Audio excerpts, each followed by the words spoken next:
Welcome to a special bonus episode of EUphoria. Today we're going to be talking about the future of Europe and long-term partnerships. Now, to do this, I brought on a couple of special guests. I'm going to have them introduce themselves. Some of them you may know, some of them you might not. We're going to start with you, Marc. Hey, my name is Marc Schnell. I'm German-born, but I have a South Korean mother. I heard that's the perfect mix to be a strong gamer. And I'm heading up the EU League management team. What that means is I'm responsible for the governance of our league and the structural design of it. Now, some people might know you as Snowbird as well, as you guys did an AMA yesterday on Reddit. So for any of those wondering, this is also Snowbird. Correct. Yes. The ultimate gamer tag. Yes, the Diamond 5 player. Yeah. Famous Snowbird. on EOS. Wonderful. All right, Ben, how about you go next? Well, I'm the famous bronze player. I'm Ben Spoont. I'm the founder and CEO of Misfits and live in Miami, Florida, but loving my time here now in Berlin. Yes, icy cold Berlin. I left 80 degrees Fahrenheit for 30 degrees Fahrenheit, or I guess 0 Celsius versus 22 or 25. You're learning so quickly about being European. I love the culture. We'll get you on metric next. It'll be a great time. Yes, metric is much better. I agree. It's much better. We should switch. All right, last but not least, Carlos. I think a lot of people might already know you, but introduce yourself anyway. Very good, thanks. I'm Carlos Ocelote, and I am 27 years of age. I started in esports with 15, back with World of Warcraft, played it for 4 years straight, and then I moved into League of Legends in both games. I was for a period of time considered by some people the best player in the world. And by yourself? I was absolutely, most definitely the best player in the world in World of Warcraft. And in League of Legends, I'll say that I had my good 6 months where I genuinely believed that I was the best. But then I wasn't.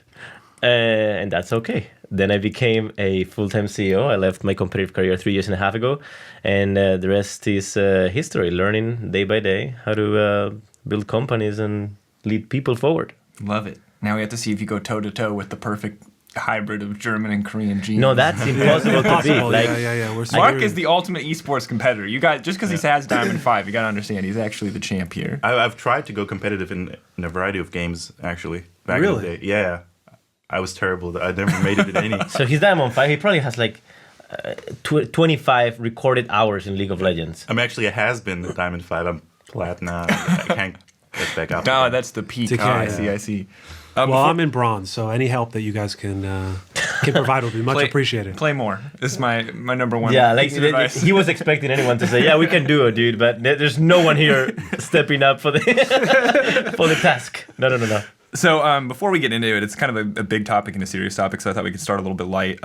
Carlos, your team is playing today. We are recording on the Friday, where G2 will be playing Splyce. Oh, I should have made that question before. Like, I was going to make the question, hey, what do I do? As if we already played or we didn't play, you know? Yeah, no, let's talk about that. We'll let people know, because I wanted to get some predictions. Now, Ben, unfortunately, your team has been knocked out. But R.I.P. But Carlos and Marc, I don't know if you can do this as head of the league. I want every team to win. There you go. Look at that. You can call it a 3-3, the class. That's the half-German part. We love ties. That's the half-German part speaking. All right, Carlos. G2 versus Splyce. What are we going to see here? Is it going to be a 3-0? How strong are you feeling about this? My expectation is that we are going to win 3-1. Of course, I have to say that we win. And on one hand, I think Splyce is a really good team, so they'll be able to win at least one game. On the other, I don't want to say 3-2 because then that would mean that I'm not as confident on my team. So I'm telling you 3-1, not because I'm an oracle, but because it's the most polite and socially acceptable result for me to tell you. We had a discussion on this at the last podcast about how 3-1 is the cop-out. It's like, I believe they're going to win, but I'm not confident enough to say a 3-0. No, exactly. 3-0 is like cocky kid, you know? All right, Ben, I know your team's not here. Yes. Do you believe in Carlos? Do you think Carlos's boys are going to pull it through? I'll take the classic analyst desk move and take Splyce. Ooh, nice. That's because Marty is below it. Because Marty what? It's around the room. Oh. No, I honestly think it's a toss-up. I think both teams are playing well. Splyce played really well last week. We haven't seen G2. So we'll really see how they adapt, and I think it's going to be a great match. No, Splyce is doing very well. Yeah. And I'd be happy that Marty's team wins, except for the fact that it's playing against my team. Yeah. Right. But yeah. I'll be there cheering. Honestly, I've I'm never taking. Do you have a jersey for me or any merch that I could? Oh, that's a good question. Oh, I'll I'll be make cheering that the audience. happen. All right. You're gonna be in the studio today? I will be there. Oh All my right. god! Exciting. You guys are probably going to hear this by the time the match has already happened, so maybe you're laughing about whatever the result is. Maybe Carlos is a prophet because it was 3-1. Who knows? And Marc going with the classic to 3-3, the true non-biased prediction. Playing a sixth game just to balance it out. Of course, so if you guys haven't noticed already, on EU.esports.com, there's an article titled "The Future of the EU LCS," talking about a lot of changes that are going to be coming through in the future for EU LCS. Marc is kind of the head of the big person who is leading up these changes. Can you just give us like a quick TLDR? What are like the biggest notes coming in from this change? Yeah, probably the biggest, most visible change is that we are going to partner with 10 teams that we are going to lock in to the league and work with them as long-term partners. And that will mean that the existing promotion relegation model will disappear. Instead, we'll have the same 10 teams in the league. And so that's, I guess, the most visible external change. Important, though, also on the business side, of course, is that we are significantly changing the way we organize revenue and distribute revenue. So in the current system, how it works is that teams are basically paid a stipend. And on top of that, teams, of course, do their own business. But it is a fixed amount that went up year over year. But to be fair, and we recognize this, wasn't something that could ever sort of keep up with how the industry overall developed. And we knew that was ultimately not going to be a scalable system for various reasons. One other big reason being that it's not really aligning our incentives. Ideally, we live in a world where all the league, as well as all of the partners, share the same goal, which is maximizing value of the league overall, and then sharing in the success of that. That old model did not incentivize that at all. Like, for what it's worth, I don't know, like Ben or Carlos couldn't have cared less what the league overall makes, because it's not like if they make more, then they get more. So this is something big that we felt like we needed to fix, and we felt like a partnership model was a requirement for us to be able to fix this. Cool. I mean, I think this is like a pretty big deal. I think a lot of people are going to draw similarities to what NA is doing, and I know we've said pretty explicitly that there are a lot of comparison points. But for you guys, for Ben and Carlos, how are you feeling about this initially? I know the announcement's pretty fresh coming out about this future plan. What are your initial kind of impressions of this as a change for the European ecosystem? So obviously very excited about it. I think that the way that it is structured is a way that will provide teams stability, more revenue opportunities, and ultimately, I think that for us, with the stipend or the subsidy that Riot previously provided was great, but it was almost too predictable in the sense of there's never any upside potential for us teams, and we always believe that the teams are contributing a lot to the ecosystem and to the league and to growing to the league, and if the league got sponsors because of the performance and the teams paying players and providing all the resources that we do, that ultimately we really didn't see any of that upside. So this flips that script. So for us, I think it's really the right way to think about this and structure it, and obviously very excited. For us, it's literally the same thing. I would also focus on the fact that not only do teams have a higher upside in case things go well, but I think it's very important that teams also have a lower upside if things don't go well. And pretty much every team holds, or the group of teams hold each other accountable and hold also the league accountable for all those shortcomings shown. Because at the end of the day, everyone wants to maximize revenue, so our business do better. We win or lose together. Exactly. No, I think that's a really good thing. And I'm a big believer that when you have fire in your lower back, is when you... Yesterday in our private setup, I said the other word, but fire in your lower back. I am a big believer in that kind of promoting more success and teams thinking more proactively and creatively about ways to monetize and capitalize on the success of the league, and I think that's positive. Yeah, I think also it's a shift of the paradigm of Riot internally, right? So historically, if you look across their leagues, there's never really been a focus on maximizing revenue of the leagues. The production value has always been insane, but it's been a cost center, quite honestly, and not a focus of maximizing revenue. And this shift to trying to either offset costs or increase revenue is great. And this is one thing I want to say to this though, because maximizing revenue, sure, but that sounds very corporate. I'll put it in this perspective. We're never going to go away from our core belief that we want our, never say never, right? But we want our core content to be freely available for everyone. We want it to be easily consumable, accessible, and all of those things. So these things remain important to us, because just, maximizing revenue, if you put that, say it that way, you could also think, wow, now they're going to really, slash expenses. Yeah, I mean, they're gonna slash all the expenses. They're gonna put like plaster ads everywhere. Everything's gonna be exclusive and paywalled. I've been told I wear a plastic bag now on camera because it's cheaper. Yes. No, I mean, so that's not the idea. No, but just the opposite. You guys are investing heavily. Look at what you've done to the studio here in Berlin. Yeah, I don't think any of that stuff changes. So I think it's only good. There's no negative spin off of it. The thing I'm curious about is.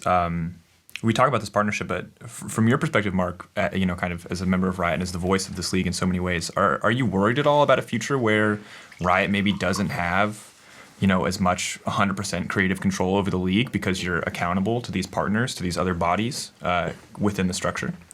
Well, I mean, I think something's got to give always. Like in a partnership, in which you trust each other, in which you collaborate with each other, if you're not willing to give a little bit of control or like rights or any, those things away, then it's just not gonna have maximum effectiveness. So we think, sure, like if you will, there's a little bit of risk attached to that. It's like, look, let's use maybe a relationship as like a analogy, yeah. As like an analogy here, if you just keep to yourself, if you're not willing to open up, like, is that relationship ever going to be really, fruitful and fulfilling? And it's kind of going to be probably hard. So I see it in a similar way. We are at a point where we believe that by working together, we're going to be able to increase the value and make this a more entertaining and more exciting thing for everyone. And that means we do want to, and we are looking forward to, I personally am looking forward to getting a lot more input from teams, working closer together with them. Because I do honestly think that looking at 2019, I do hope we have 10 partners on board, and every single one of them can teach me amazing things and bring something to the table that the league doesn't currently have to that capacity. That's, I think, really the strength of this model. And does that mean we're going to lose control, however you want to call it? Maybe, but that's not really how I look at that. I mean, it seems fair, like in this partnership where there are 10 people, that it feels like it will be a more collaborative effort. And I'm curious, though, you guys have both talked about the positives. You really like the, like the economic and the business side. It does feel like it's going to be a lot more sustainable for you guys. But are there any like initial concerns that you have? We're going to get a chance to talk about every part of this announcement, every part of what's been kind of committed to on Riot's end from this announcement. So is there anything that stands out to you that like maybe there's concerns about, that you want to know more about? That Look, there's always going to be a lot of even like big items. Every team is going, or many teams are going to be concerned about, investors are going to be concerned about. And that is, I think, a normal thing, considering the fact that we cannot just mimic what a traditional sport did, just because our dynamics are so different. And we can't just mimic what NA LCS did, just because our dynamics are so different. Europe has so many different countries and cultures and languages within, and it's just a different market, way different market. And that poses a lot of challenges and a lot of opportunities. The clear challenges for me, at least, and this is something that I've been always very vocal about, at least internally, and I've always tried to even understand myself better, is how does this partnership itself fit together, considering all these regions, all the existence of these regions, because at the end of the day, you want to make sure that whatever you invest in, wherever you put all your resources and your content team and your players and pretty much all your organization's focus onto, is the place that is going to be growing the most and the place that is going to be the most impactful within the game, and pretty much make EU LCS the best league in the world. And you know, you want to make sure that whatever is surrounding your region, in other words, these regional leagues happening nowadays, some of them are really nice and successful, such as LVP and so on. You don't want them to shadow in any form or shape what you're doing with your main product. So that is definitely a concern, but at the same time, it's an opportunity because North America does not have those regions in which they can build player base and viewership and capitalize on opportunities. So I think that's going to be a big item moving forward. And I know for a fact that Riot is working proactively on making sure that everyone wins from this. So I'm not worried on the kind of final result and product of what's going to happen, pretty much. But I am concerned in a good way about the discussions we're having today, shaping up that future product. Definitely fair. I think we'll get a chance too to talk more when we talk about player development, also about kind of the development of the professional scene, not just on personal player development, but also on like some of those leagues you're talking about, the regional leagues, making sure we are getting the cream of the crop, building up these players, giving everybody who's coming from Challenger, you know, a chance to grow up and to also to make sure that is a cool part of right. Of the I'm making like the EU LCS the place to be, like not only for our people in Europe, but even from people from North America and from people from different regions. Really, we want this to be the ultimate league, the absolute best product in esports. Hear that, Santorin? You're not the last North American import. Now, Ben, from your side, is there anything you want to add? Is there anything that like stands out to you? I think Carlos made a really good point about maximizing the value at the top for the EU LCS. I think my concerns just simply echo that. Otherwise, it's going to be just simply execution of a strategy that Riot puts in place. And there's always going to be execution risk and market conditions changing, and we have to be reactive. And there's always the question of, you know, with the EU team, do they have the capability to react fast enough and to do things perhaps that goes against priorities of a different region and independence from other regions. I think that's something that's key. Then short-term risk, I think, is if you're a new team coming in, potentially a soccer club and or a non-soccer club or a new team coming in, and you're told that you're going to be starting a season in the beginning of January, and you only have 6 weeks or a month to really get set up infrastructure-wise. That's a nightmare. It's a nightmare. I remember when we first got our Challenger Series team, when we acquired it, it was actually first a Challenger Series qualifying team, became a Challenger Series team. We started Challenger Series literally less than a week after we got the team. And it was a nightmare trying to get that all spun up.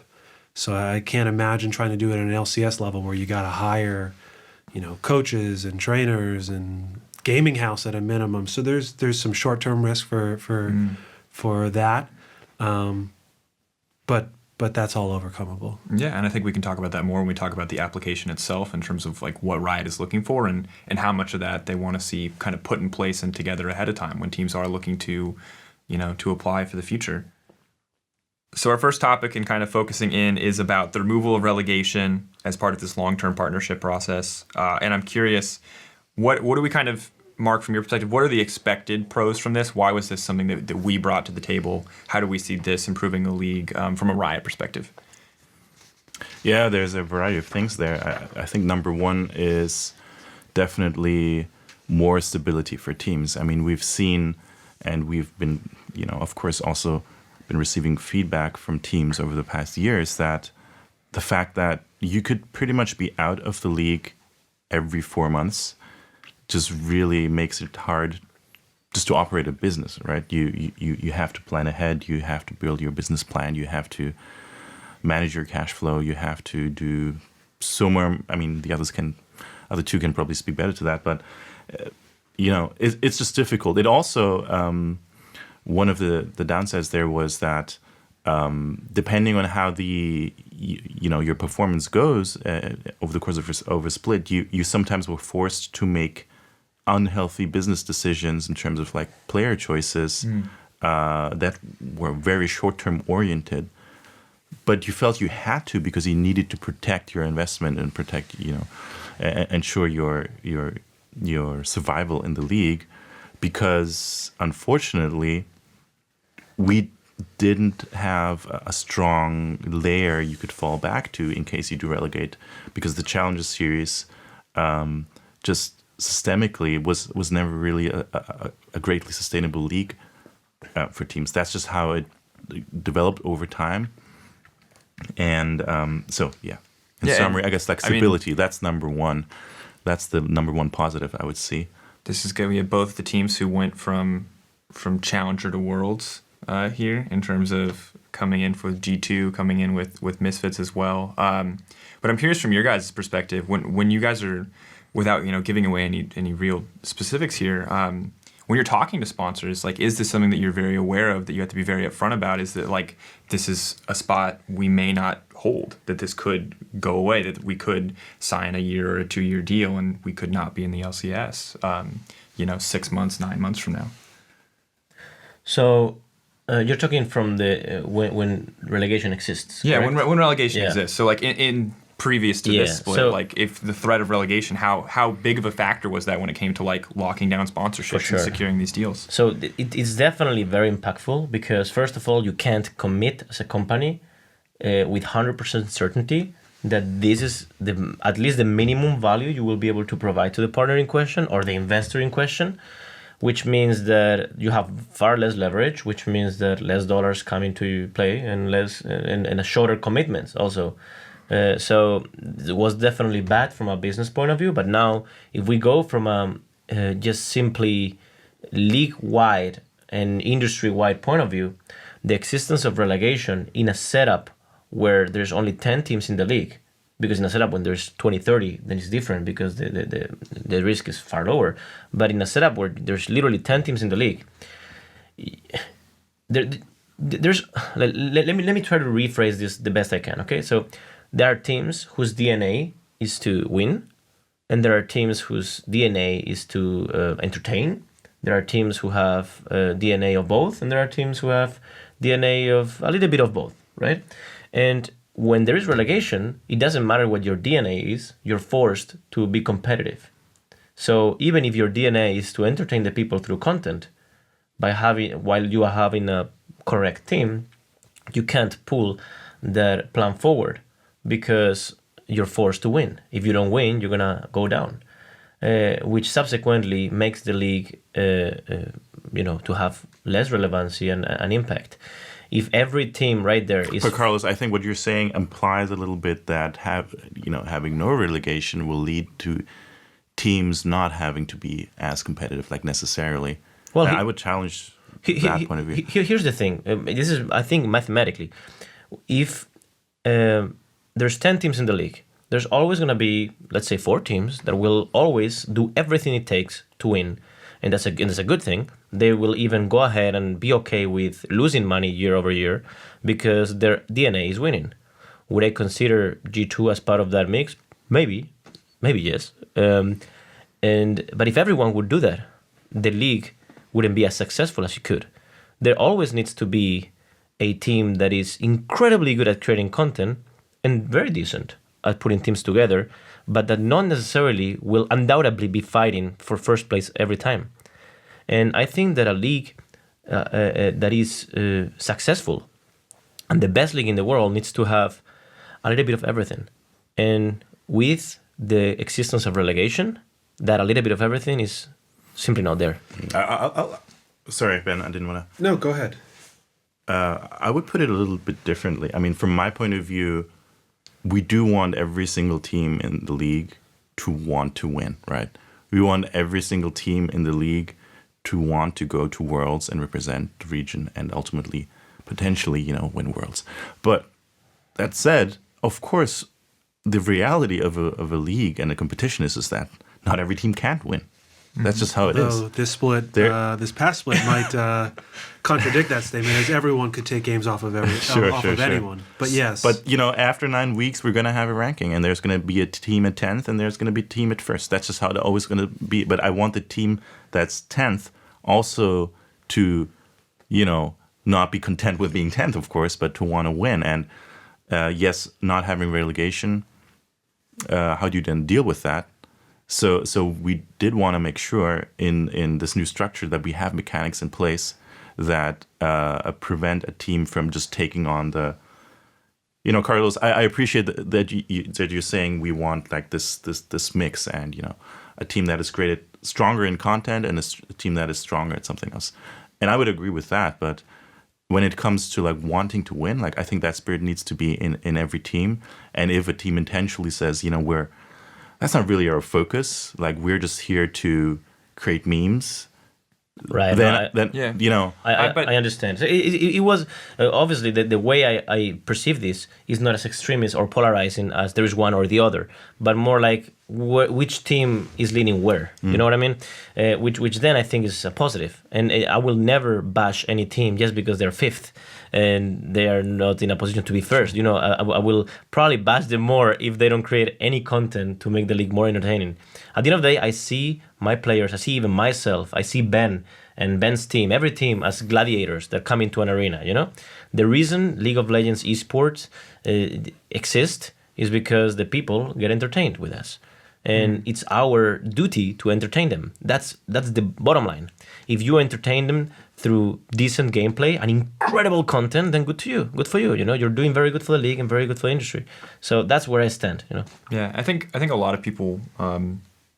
I think the thing that like stands out to me the most actually about this thing is that you talk about like a team that's willing to commit 100% to competition, right? And I think we as a league love to see that because at the end of the day, like as a caster, that's what I want to see. I want to see teams fighting die hard for the top spot. But in the old system, it didn't feel like performance was the best way to make a business successful, right? First place has always obviously been important. Winners are obviously going to get more followers. But if you tell me you've got, let's take the Delta Fox team from last year, obviously got a ton of viewership based on these names and these faces and the content associated with them and not the gameplay.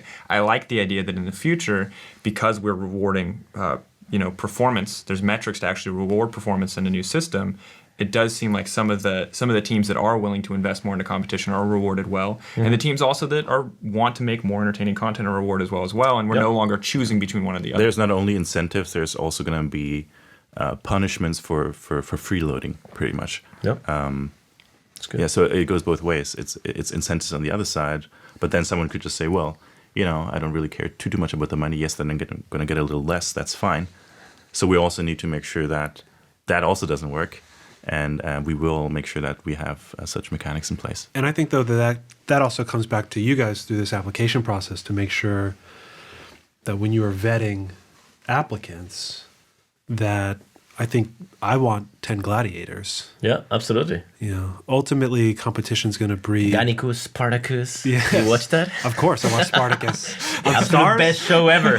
On Stars? Amazing. Oh, my God. Just avoid quoting it directly. That's my only request. Gannicus. That was a great show. It was fantastic. Amazing. My favorite. Amazing. My favorite. Yeah, that guy, what was his name? He passed away. Oh, poor guy, man. The lead. But the second guy was also very legit. He was very good. Anyways, back on topic. I think Riot has to do a good job of vetting candidates and applicants to make sure that they will be competitors. Ultimately, I think the removal of relegation is healthy, not just for teams, but also for players. You look about stability of rosters, and you look at other esports like Counter-Strike, where there's a roster swap season, and it is absolutely mayhem, ridiculousness of number of changes going on. And I think that a place, if you imagine like professional sports leagues, or take a look at the NBA, if every offseason, every team had 5 new starters, that's not healthy. No really way to build great storylines. And so the removal of relegation is important in that because players will be able to sign with teams for longer terms because they know the team's going to be there. And similarly for sponsors, we were, one of your earlier questions was, well, have you guys experienced or have you been impacted by relegation? The answer is yeah. We just announced our Alienware deal. We've been working on it for literally almost a year. Congratulations, by the way. Thank you very much, sir.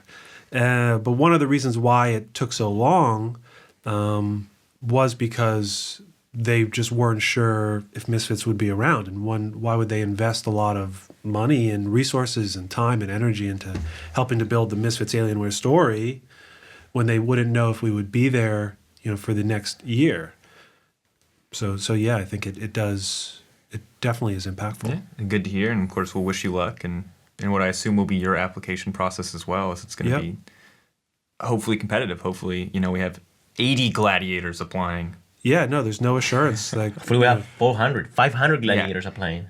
I don't know how many. I have no idea what's a reasonable number for this. I've never. A million gladiators. 80 sounds a lot. Maybe it is 500 gladiators. I don't know. Hopefully a lot of gladiators. But you brought up kind of like signing players for longer, and I think this is interesting because Carlos, I know you've Fnatic has signed Reckless for 3 years. You guys have also committed to Perks for a long time. Him coming in is kind of a franchise player for you guys. And we had 2 players that are finishing their 2-year contracts with us. Yeah, so you guys are both have been in the past willing to commit, and Carlos, you even in a world where you still have to apply for this, have been willing to commit.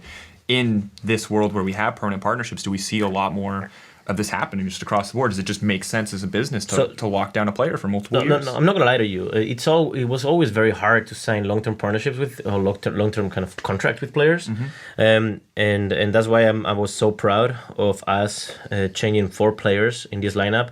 Some of them willingly, some of them unwillingly. In the off season, we ended up with literally a completely different team except Perks, and we managed to re-sign Perks for 3 years, the bot lane for another 3 years, get Jankos and Wonder for 2 years, and the coach for 3 years. So we have a combined 16 years of contracts, which is unprecedented in the Western world, right? That's something that gives me a lot of confidence and allows me to build on a long-term basis. And not only that, my content team, I don't even have to speak to them. They know what the contract durations are with the players, and by default tend to put much more efforts in promoting those players and in kind of pushing those storylines within G2. Why is that? Because they know that there's a high likely chance that 2 years from now they'll still be here. And same goes for partners. Partners see that we have the longest contract in the West, and they're like, okay, so I can trust that at the very least the vast majority of these players will be there, next year and the year later. So I think that this is the exactly what success for the industry means. Is long-term agreements with both partners and players alike, long-term agreements between publishers and teams, and those long-term agreements are the foundation of a successful entertainment industry, really. Yeah, it feels to me, I think one of the things that we've seen in esports that's always interesting to me is it feels like we have some orgs that have these kind of big fan bases, but a lot of it still feels like it's about the individual players. And does this seem like a world where we can get a lot more people who are not just Perks fans or Reckless fans or Hansama fans, but Misfits fans, Fnatic fans, G2 fans who are loyal to this brand? Because, I mean, as an American growing up, right, I'd Seahawks, or I would be verbally assaulted by my family if I chose any other team. Like that dedication runs really deep, and I know it's a similar story for football clubs. For you guys, do we see the same kind of thing potentially coming to League of Legends and to esports when we can actually make these kind of long-term deals? One point that I wanted to mention, because it came up quite often, I've seen that in the community, is Europe is known for great storylines such as the Origin Miracle Run, from Challenger to the LCS, 2 Worlds, and then even 2 Worlds semis, right? I remember that year. It was an amazing storyline. I still think of that sometimes. We've had some really great brands over the years. And the sad thing about that is that we've lost those brands also again. And we also have to look at it from these teams invested in their brands. The league invested in those brands. There was a lot of fandom connections built up, and then suddenly that just vanishes, right? Like all that investments from all of the different sides is just hot air with no, it's just gone. And whenever you have a system where you put resources in somewhere and then those resources turn to nothing, then that has to be like a faulty system, right? So I would say yes, like that particular angle of story, from Challenge Worlds, sure, that will not be possible. But at the same time, there's so many other new cool angles that you can build if you have teams that are that are in the league for a longer time, like historical rivalries. I love things like, these two teams met in the finals 4 years ago. Like what did the two teams look like back then? What did they trash talk back then? And how is it going to look like right now? Hey, look, we had Origin come out on Twitter and tweet something vaguely sounding like they might be applying to the process, and the first comment in the thread is already Ocelote versus Xpeke, Ocelote versus Xpeke. Honestly, I would absolutely love to have him back in the LCS so I can spank him again. I said it in a private kind of setup before, but I'm very vocal about this. I would love to have my arch enemy sharing league with me.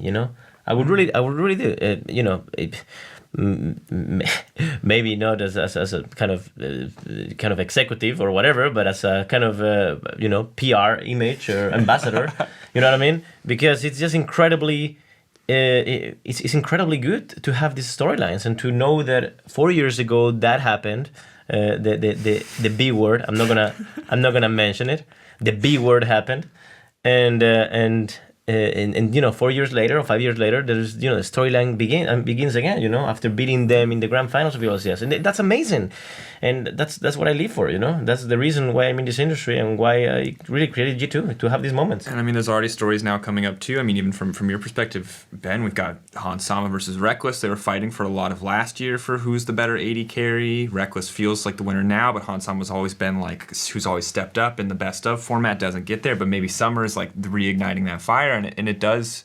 It is nice to know if both these players or these orgs, if we see similar faces once the partnerships come through, that whatever the new story is, we can have that similar kind of fire in the league.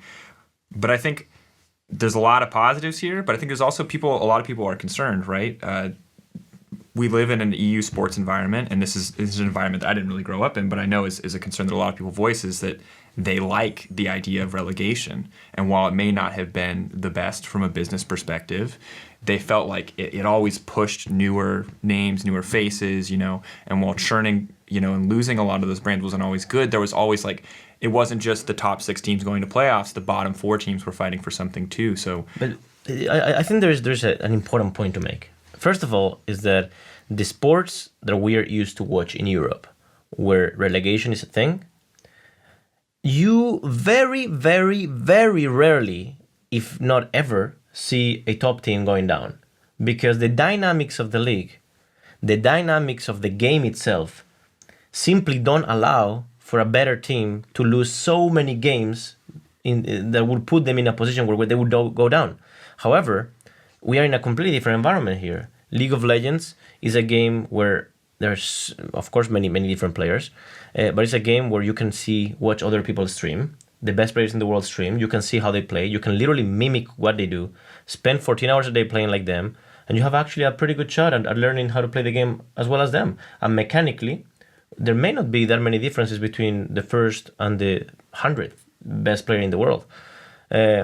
It's all about team play. It's all about these kind of different aspects, which makes it very easy, or at least much easier than in traditional sports, for a top team to go down just because they had 3 bad months in which team play wasn't there, in which there's only five players in a team. One maybe broke his hand. Literally that one thing that can break the whole chain. And that dynamic alone makes it for this non-relegation topic to be relevant in my eyes. I've never seen Real Madrid go down in the league, and I don't expect to see that in the future. Yeah, I think it's apples to oranges. Yeah, absolutely. And I think that ultimately removing relegation will increase competitive desire of teams. And then secondly, I think, like you said, people say, oh, removing relegation is not going to be competitive. Sure, there may be a team that is just not as good. But I think that if you look at other sports where, for example, for us in the North America scene, where you hear about tanking and that, but the reason why people are tanking is because there's another goal of getting a higher draft spot. That doesn't exist here either. So I don't really buy into the negative aspect of it. And look, I'm a product of Challenger Series myself. But, I think over time, this model where you have, 10 teams for now, maybe there's expansion down the line, whatever Riot decides, is going to be the healthiest ecosystem for all parts of the system. I think from a league point of view, I mean, Carlos, I appreciate your point there, because obviously you have been traditionally a top team, right? Like when we look at it from a league point of view, whether the top team relegates or whatever relegates doesn't matter, right? It's just the fact that there's a relegation, because every team is part of the ecosystem and is something we feel like. Okay, let me restart this. I grew up in Germany, in Munich. Football, pretty big deal there. Has been a big passion of mine when I grew up, and I can completely relate to a lot of Europeans saying this feels just alien to me. This doesn't feel like sports, or however you want to phrase that. I can certainly relate. And when we, matter of fact, like most of the team that we have in our office is European, and they, I will have to say it took some convincing. For a lot of people here to get over this initial hump, because we just got to recognize there is just some form of bias there. It's just, if you're not used to something, it's going to be alien to you in the beginning. I recognize that. For me, the big thing that turned it around for me in my head was, football is great, but football had like 100 years to build their system. Yeah. They have like 8 layers of competition that build on top of each other, all of which are, I'm not going to say like every single team in every layer there is sustainable. That's not the case. But, each of these layers has some form, like in the very lower layers, it's all like government supported. Like that's really grassroots. And then as you go up, like if you as a like first division team drop down to the second division, that doesn't mean that you're dead as like a business. Sure, it is a big hit. Like it is terrible, but it doesn't mean that you have to close shop immediately. And then there's even a third division in many of the bigger regions that can also be still considered, pro, at least like semi-pro level, that you can, survive in, and there's mechanics in place that sort of like protect you there. I feel like we're just not in a position in league where we can support this like at this point in time. I've seen a lot of comments say, why don't you just make Challenger Series sustainable? Why don't you, what does that mean? Why don't you just, change the format or change whatever, and then make it so that if you drop down from LCS, it's not so bad? The problem with that is it's really hard to do that. It's just not. But you just make something sustainable. Yeah. Yeah, so I mean, from your guys' perspective, you guys have both played in Challenger, or both had teams in Challenger. I mean, do you feel like you could have sustained a business like independent of Riot in Challenger with the viewership you got, with the support you got from fans? Was that a sustainable model for you? Not at all. The only reason to be in Challenger at the time was to get to LCS. Yeah, absolutely. And we at the time, paid then LCS prices of players. And so the model was just ass backwards. That was literally the only reason. There was no reason to be in Challenger in and of itself. And I think to Marc's point, when you think about, if you get relegated in soccer, he's saying about mechanics. I mean, these guys, they get balloon payments from the leagues that they are leaving to help them sustain, and major revenue sources that still are there. That it's just not possible. And they have right long-term now. contracts with players, so when they go down, they can choose to sell a top player, and then they have like really good lesser players. So every time a good team went down into second division, for example, Atletico Madrid went down once in La Liga to second division. It took them literally a year to go back up, and it was actually not that hard. Why is that? Because it's many games, it's many players. So the more variables in play, the more likely it is that the better team wins more often. Or the more likely it is that the better team doesn't find a catastrophic event where they go down. You know what I mean? A single variable going wrong doesn't affect it when there's more Exactly. variables. The same way as when there's a BO5 in League of Legends, there's a higher chance of a better team winning. It's literally the same reason. So following up on Marc's point, which I think is totally right, we are building something that doesn't exist, literally. Nothing existed before that is close to what we're doing today. There's nothing. So we're building from zero, and we are trying out. We will commit mistakes, and we will fix them and upgrade them along the way. And this is one of those things. We identified that for our industry, with the variables we play, there's a high likely chance that relegation is counterproductive. So I think this is a good move. So the next kind of topic that I think is really important here, we've talked a lot about the ecosystem and this being better with the removal of relegation, and something that we've already brought up a few different times is the revenue sharing. And Marc, you talked kind of briefly about it earlier, but why don't you run us through just an overview of how this revenue sharing is actually going to work? What do the percentages look like? What are some of the details there? Yeah, sure. At the top level, the structure looks like this.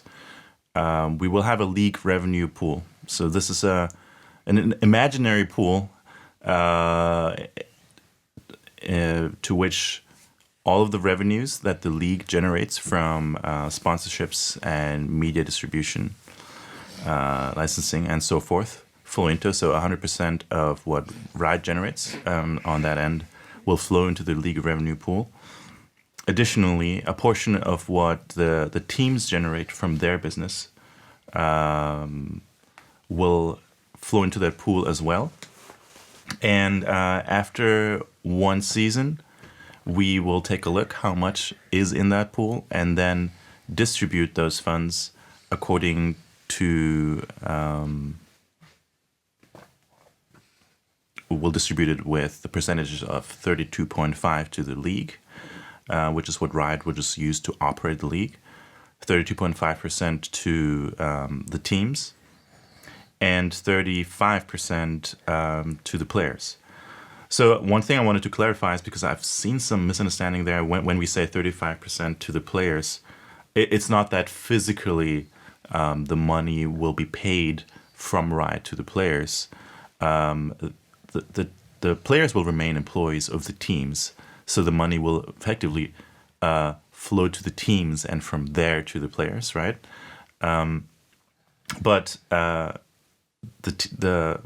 how it works with the 35% is that we take a look at the salaries that have been paid to the players in that given year, and do a calculation and check whether the salaries in total in the league that have been paid to the players are more or less than 35% of this revenue pool. Now, if they were less than what the revenue pool generated for the league, that means that we feel the players deserve more. So the difference between the actual salaries that have been paid and the 35% of the LRP, that will then be paid out to the players as a bonus. Cool. If it's not the case, and if the player salaries were so high that they actually are more than what the league was able to generate, then nothing happens. Then the additional salary on top will be paid out of pocket by the teams. And Marc, just to clarify something that you just said, for yourself to clarify, when you said the Riot portion will be used to operate the league, you mean but that's not going to set the budget of the league. So the actual production value that we have now and all the great things that the league is doing, content-wise, etc., will continue to happen. Riot still will continue to front those expenses. Yes, definitely. I mean, I think it's a little bit like it will be for the teams. So we don't expect like this model in the immediate term to be able to fund, all of the costs of the league. That would be pretty Yeah, I just want people. TLDR, ambitious. players get everything at first. No, I wanted to just make sure that people understood that you're not going to sacrifice the product. Yeah, let's say No, Yeah, I just want Yes. it's not going to set the in operating the theoretical budget of the league. it is world not where good. No, that yeah. 32.5% are not going to set the operating Right. budget. Of course, when this thing scales, you would hope that would exceed expenses. on In an your ideal end. world, Sure. at some point in the future, that would be great because we're looking at this as something that we want to do for decades, and Yep. that means that we want to be in a position where this is sustainable at some point. But of course, we will have to pay out of pocket. So yeah, no matter what happens in the first year, you can expect consistently high quality broadcasts. And EU's That's- done a great job this year. Yeah, it's incredible actually. Put that in your hands, Rick. 'cause Yeah, there that's you your go. job. Yeah. Yeah, he was just trying to put the ball aside. Make the broadcast. It's on you. It's on you. All right, cool. So I mean, that's an interesting thing. So I know that the player, you've explained the player part pretty well, but in terms of the teams, how are we deciding what teams get in terms of percentages here? Because it's mentioned in the article, there's some competitive metrics, there's some engagement metrics. Do you have like an overview of what those are? What we're actually looking at there? Competitive feels pretty straightforward, but engagement's a little different. Sure, yeah. So as you've mentioned, there will be competitive as well as engagement metrics, because we do want to reward teams more that do a better job overall in terms of competitive and in terms of engagement. So for competitive, it's pretty easy. It's just going to be, how well did you perform? We have a ranking, we're a league. So that one's easy, and then there will be a distribution formula according to how you've placed. And when it comes to engagement, like the overall thinking there is which team was the one that brought the most viewers, the most engagement to the league, to the broadcast, to the stream.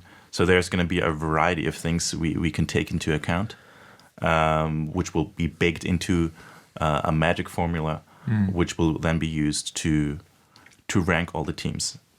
Cool. And is all of this about the engagement that they bring directly to the product of LCS? And looking at that, does it also interact with, let's say, content features? If we were to put out a feature about, let's say, a G2 player, would that also be factored into it? Or is it pretty much all exclusively about the viewership or the engagement that they bring to the product of EU LCS specifically? Yeah, so we might factor in some supplementary things, but it is true that at its core, the most important thing, I don't want to sound super corporate, right? But the big monetization opportunity for us is the broadcast, right? So sponsorships that go along with that, and any media deals we will be able to do with that. So that will be the core of it. But as you say, there can be activations that don't necessarily can directly be correlated to that. So we will try and take those into account. We will have to see how we, in detail, manage that. Okay. It's interesting to hear kind of how we're going to be providing back to the teams, right? You talk about competitive engagement. What are the teams actually putting into this? Because teams are also putting in, you said, a percentage of whatever they're making, but like what is that percentage actually coming from in terms of what teams are going to be putting on the table and providing to the league or to this pool? It will be sponsorship revenue that teams generate, like individual sponsorships that teams might do.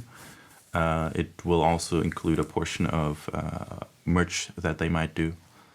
So overall, like business that is generated by being part of this league, utilizing the brand that they use in the league, that's the core of what the league will share in. Is there any opportunity in the future for more kind of maybe in-game things? I know when we look at successes in other esports, we've seen a lot of success with kind of in-game resources or in-game, whatever it is, cosmetic upgrades, banners, champions, whatever. I mean, probably not champions. Don't get your hopes up, guys. Yeah. But like, is there any skins, stickers, emotes. skins, Words, etc.? Yeah. So is there a plan to, like, in this long-term partnership world, to kind of try to bring more aspects of the teams and the partners into the actual game, League of Legends? So I will caveat this by saying that I'm not the authority to speak on digital, because this is something that we are managing centrally. The reason being that it has always been the philosophy of Riot that we want to ensure gameplay experience is consistent across the worlds. That has been like one of the core values that we have as a company. So it is not the plan, at least that not for now, that we say, okay, like for this region, we're going to individually create a new digital line that doesn't exist anywhere else, because we feel that that would be unfair to everyone else and just not be healthy. That's never how we approached it. Or I should correct. Actually, we did approach it that way. I remember, like in the past, we've had like exclusive skins in certain regions at some point, but we realized that that's not a great idea, and we moved away from that. So this is something that's managed centrally. So I'm not an authority on this, but I will say that we are definitely constantly looking into what new possibilities could there be of combining esports with in-game items, in-game monetization. We have traditionally had the team summoner icons that have been going on for a few years. But on top of that, we have on an international event basis a few skins. And we have been playing around with emotes, right? So for the skins, I think the difficulty is we have so many teams, right? We have so many regions. 14 regions, let's say it's 10 teams everywhere, 140 teams. Yeah, I think skins is the one that I don't think people are expecting as much of. 150 champions, so 140 times 150, you do the math. It's a lot. Yeah, so, but, I mean, is this something that, like, I understand that this is, like, a really complicated thing, and the philosophy behind why Riot doesn't want to just give exclusive Europe team things that other regions can't have, but is this something that you think that there will be a push for in the future in terms of esports, is kind of making it more interactive with the core League of Legends experience? That I would say for sure. I mean, something that we, want to look at is, if I'm an esports fan right now, how can I express that? How can I take part? How can I enhance my experience of being a fan of a team or a fan of LCS? Right now, this is very limited what I can do. I mean, sure, I can buy that icon.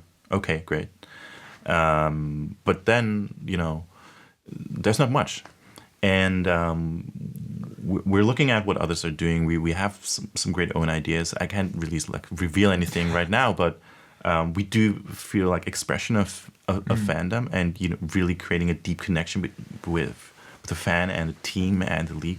That's hugely important, and that's something we are investing resources in, trying to figure out how we can do this the best way. I mean, I like the idea that I like more opportunities to only during Worlds flash EU team logos, as I would be biased for me to flash an EU team logo during the regular season. One thing I'm curious about is we talk about like team sharing and some of their profits from their merch, etc. But we've got a lot of teams that, especially for both you, Ben, and Carlos, who are presence in multiple esports. So is that something that these teams and these orgs need to be concerned about? Is potentially having these revenue pools or sharing revenue pools from another esports with us because we're asking them to share revenue, or is that something that we've already planned and accounted for? Mm-hmm.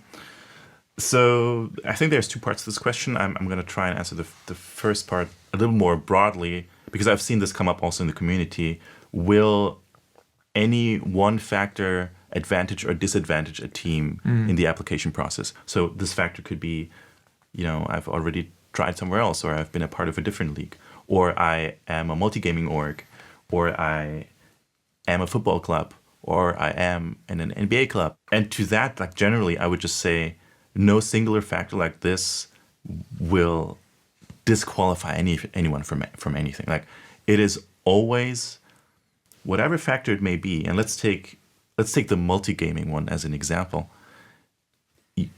We expect the teams to tell us how that is going to benefit what they do with the league.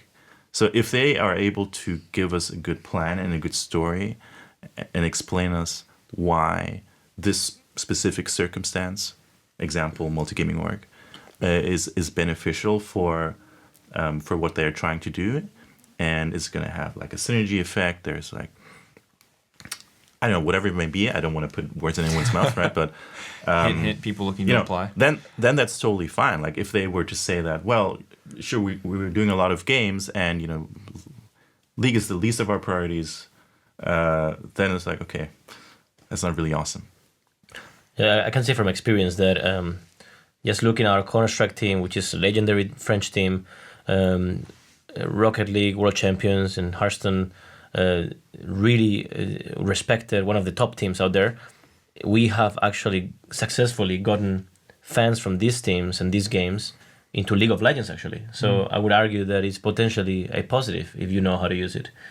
But with that said, when it comes into rev share, it is no question that League of Legends is the largest esport out there today. So we would be lying to ourselves if I'd be telling you, whatever revenue we generate, 5% of it is due to League of Legends. That would be a lie, right?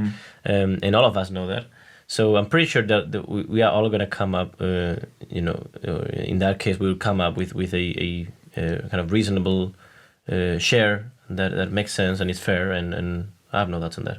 Yeah. I mean, to that point, I guess, because the second part of the question, and you touched on that, trust is great, but of course, we want to ensure that we are doing this as accurately as possible, because it would be unfair, especially to all of the other teams, if we didn't. So we will need to have, several accounting and auditing processes in place to make sure that revenues are assigned correctly, and we're quite confident that the mechanics we'll put in place will make sure that there's no shenanigans. And you have the benefit also of the year lag against North America. So they will, I'm assuming, going through a similar process, and there'll be a lot of learnings from that. And sure. I think we'll land in a really good spot. Now I'm curious for Carlos, you kind of brought up how League is this pretty big source of revenue within your organization, and Ben is another multi-esports org owner. Does this still feel like a good deal if you are already very successful in the current ecosystem? Let's say the relegation is removed as it is currently, but there's not a long-term partnership model. You don't have this revenue sharing. Does this still feel like a good deal to you as a team that's already performing quite well, as a team that's already been building fan bases at international events? You just have to look at the potential value add as opposed to where you are today, right? When I look at the perfect ideal scenario, is a scenario where the game that I love today and grew up with, which is League of Legends, is up there still. The league I'm invested in is the greatest league across multiple games in the whole esports industry, and that the monetization opportunities and fan engagement opportunities are better than anywhere else. And today, while we're doing a pretty good job, just in the EU LCS, as I told you, just being in League of Legends, of course, is a big selling point for both investors and partners alike. It could always get better, and the existence of this partnership would undoubtedly make things better. Yeah, totally. I agree with Carlos. And then also the other major component is media rights. Again, not to get into a lot of corporate speak, but the value of the media rights of League of Legends as we continue to grow it will only continue to grow itself. And now through the partnership model, we as teams, if successful in our applications and are part of the system, will have a piece of that. And as will players. So I think it's a great, positive, giant step forward. I mean, it's good to hear. It's good to hear that you guys have this confidence in the system, because I think a lot of people might be. We talked about it earlier, kind of about the fear of the quote unquote bottom feeder, right? The team that doesn't want to put anything in, that doesn't want to do that. So it's good to hear that you guys are more focused on the potential upside, and this could just be this giant thing that continues to grow, that is this fantastic long-term investment, versus the potential fear that I think some people have, that this might end up costing you. Here's the thing. People see the surface of things. People see the final product. They see there's an EU LCS product, The production quality is very good. Just they see teams, they see players getting paid normally month by month, but they don't know the background, they don't know the back office of all that, right? And for all of that to make sense, the whole thing has to be sustainable. And people just see again the final product. They don't know what it takes to be there, and what it's taking all the stakeholders, including Riot, all the pretty much. I mean, loss of funds. Like many companies are losing money thanks to the non-sustainability of the current kind of system, and that people don't see. And they would probably see if this would keep going on for the next 5 years, because they would see incredible brands dying out. They would see perhaps production quality not growing at the pace it would grow with a system like that. They wouldn't see big brands, just name any, lifestyle brands known by everybody, getting involved as much as they would with the new system. So people are going to jump into some people are going to jump into the love train. Some people are going to jump into the hate train. But those that are jumping into the hate train are likely jumping into the hate train because they lack the context of running a business with the current system in place. I think fair. I think a lot of fans don't have the perspective. Some of them are gonna get it from hearing you guys speak today, and I think at the same time there's gonna be a lot of people who are defending the interest of what they believe to be the best system for them competitively. So good that we're speaking to those people now. I mean, ultimately, purest form of view with the competitive side and the hate train. If that's their point of view, that type of system will not be here in 5 years. Like we just wouldn't exist. Yeah, for sure. Yeah. So they can, You can only lose so much money. yeah. So the purest view will not sustain. Yeah, have to be willing to make some sacrifices to make it a business. But I mean, if it gives us more League of Legends 20 years from now, oh my God, sign me up. Yeah. Let's do it. All right, so the biggest piece of this whole thing is that we've kind of all generally agreed that this is a plan that's good for the business, it's good for the long term, but of course, neither of you gentlemen have made it in yet. There's still this big application process that I know is scaring a lot of people, owners and fans alike. Is their team going to be there? Is it not?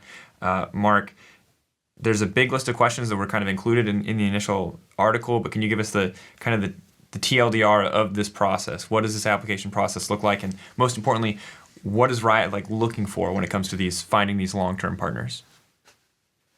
Yeah, that's probably the question I've heard the most over the past week or so. And still, I don't have a prepared answer for that. Look at that. Well, you've seen the list that we've had in the announcement. So I'm not going to repeat all of them, but all of these things are obviously factors. But if I had to summarize this, what we're looking for is essentially the vision of that team. We want to understand how you tick, how you think you're going to be beneficial for the league, and not only the league, but how you're also going to help level up all of the other teams in the league, because only collectively we can win. So what is it that you bring to the table?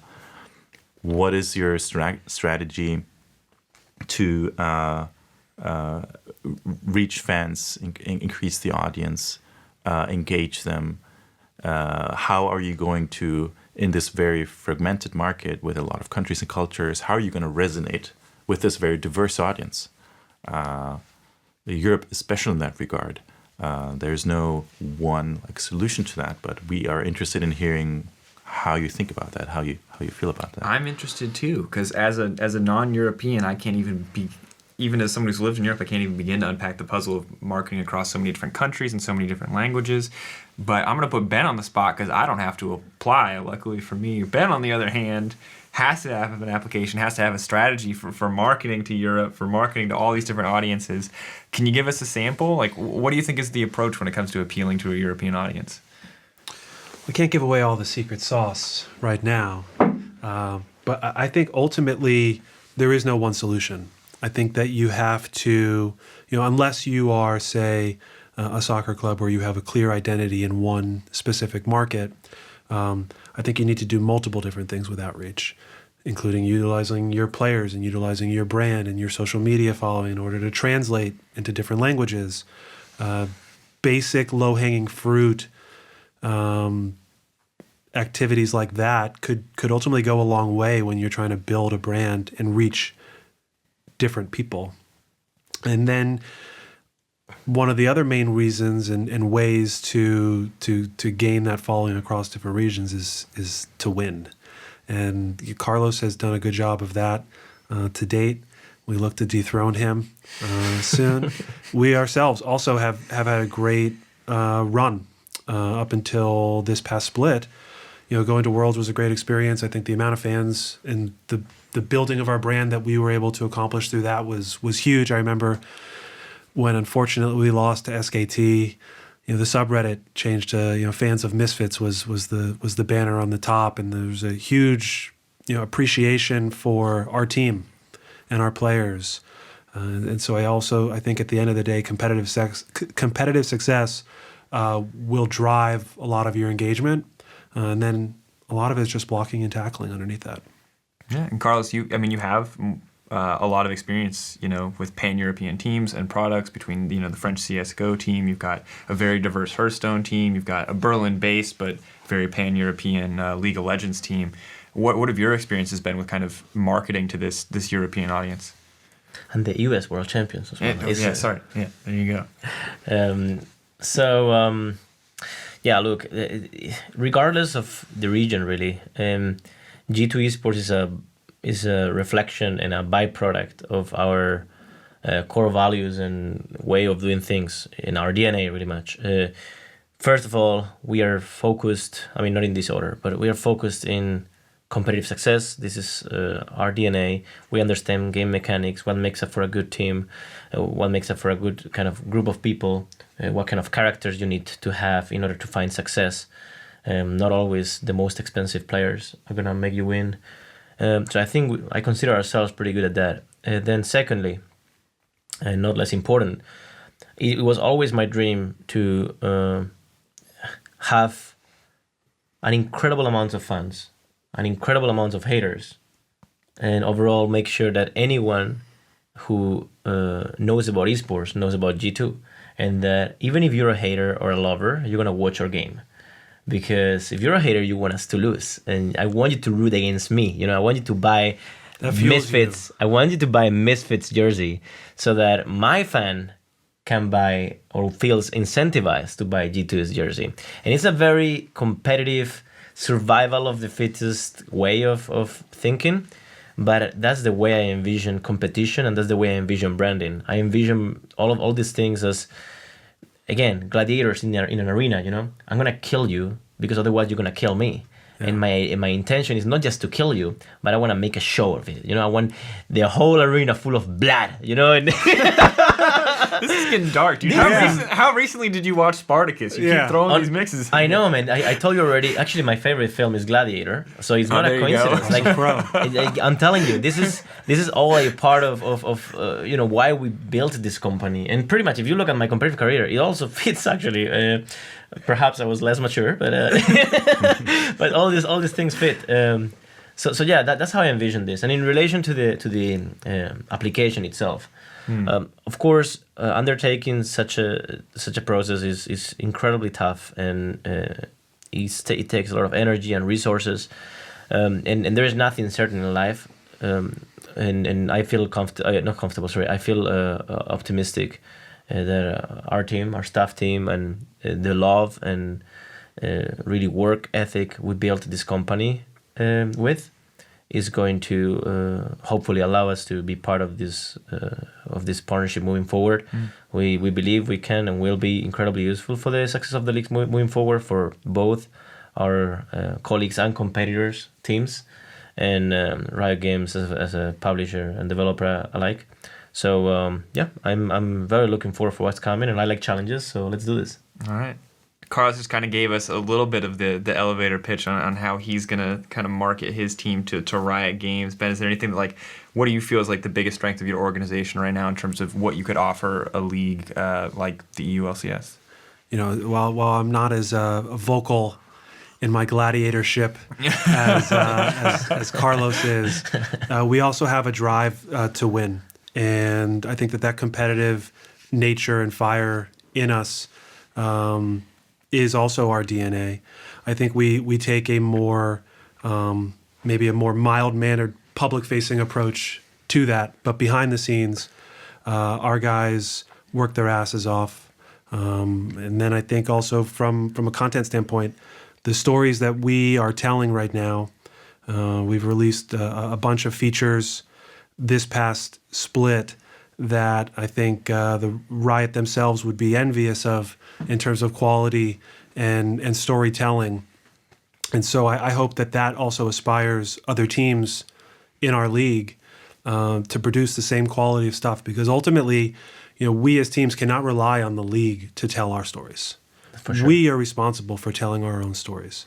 And I think that teams need to do a real more complete job of doing that, to getting the stories of our players out and the stories of our our highs and our lows. And so I think that we do a great job of that. And again, I also think, similar to Carlos, where the staff that we have here at Misfits will put our full passion and effort and resources into creating the best possible application for us. This is actually a good point. It's a bit off topic, actually. But Ben is mentioning about content and creating your own storylines, and I'm probably known for being vocal about some of the other EU LCS teams. Connecting to all these points, I think Misfits is one of the teams that has done a really good job when it comes into branding and content. And I would like to put G2, of course, in the same group. And there was a storyline around our players. It was always coming from a content piece that we created, and that was a conscious effort. So you can actually make up what people speak about you. We can talk about the new kids of the block when we come into LCS, the villains. We can talk about the kings of Europe. We can talk about retaking the throne. All these things, we push ourselves, even if some of them may not be on paper as nice for your brand as you may think about. It's actually fantastic. People talk. It's up in Reddit. People talk about it. There's conversation, and then all of a sudden it becomes a thing. Yeah, all of a sudden Drakos just same with us with talks last about year it with the 1 year plan. That was something that was very a conscious effort and desire from us to have that be our thing. Hussein brought it up every time I spoke to him. Yeah. So I completely agree. And I think ultimately, because we have our own voice and our own channels as teams, we're going to scream. Yep. It's exciting to hear. And I guess the last question to kind of round out this whole discussion is, when can Marc expect your applications? As quickly as we Last can. day. Yeah, last day. You got a bit of time. Open applications just started 29th, right? So technically it starts today, right? 28th is when we've opened it, yes. So yesterday. You guys could have been first day. It would have been unlikely, but could have happened. That would have been a big statement right there. Yeah. And then the other question is, Marc, do they get any extra credit for doing a podcast with us? Does this count? Do they get a bonus? Absolutely not. It will be held against them. It's going to be a minus point, yeah. Let me write that down. -1. All right. Well, thank you, Marc, for kind of running us through a lot of the changes. And, of course, thank you both, gentlemen, for your perspective on the league changes and also for those last-minute kind of selling points for why Misfits and G2 are such compelling orgs in a partnership future. People don't see that. But Ben is extremely handsome in real life. Well, we'll have to post a picture. Yeah, we'll get a picture because this is still audio Those are only. kind words coming from the handsome man yourself. Oh, that's too handsome, man. See, okay, so I thought they were just buttering up Marc, but they're actually buttering up each other. This is interesting. Yeah. It's getting uncomfortable. I was already uncomfortable listening to the two. But here's the thing, man, two sales pitches. Yeah, you're half German. I'm Spanish. Like that is a huge kind of cultural difference right there. I can get away with these things, Okay. I can get away with these things. La verdad. There you are. He's from Miami, right? Habla español. There you go. All right, well, we're going to stop it there. I love it, though. I love this love song between owners, and we'll make Marc a little more comfortable, as we'll call that it. But that is the bonus episode about the dive. Of course, if you have any questions, feel free to reach out. Owners are on Twitter. Marc is also on Twitter. Yes? Yes, I don't use it as much, but yes. What is your handle? Riot Snowbird. Riot Snowbird. Also on Reddit, u/Riot Snowbird, yes. I believe. So reach out. And what is your handle, questions. Ben? At Ben Spoont. And what is your handle? Oh, my handle is @CarlosR. Is it?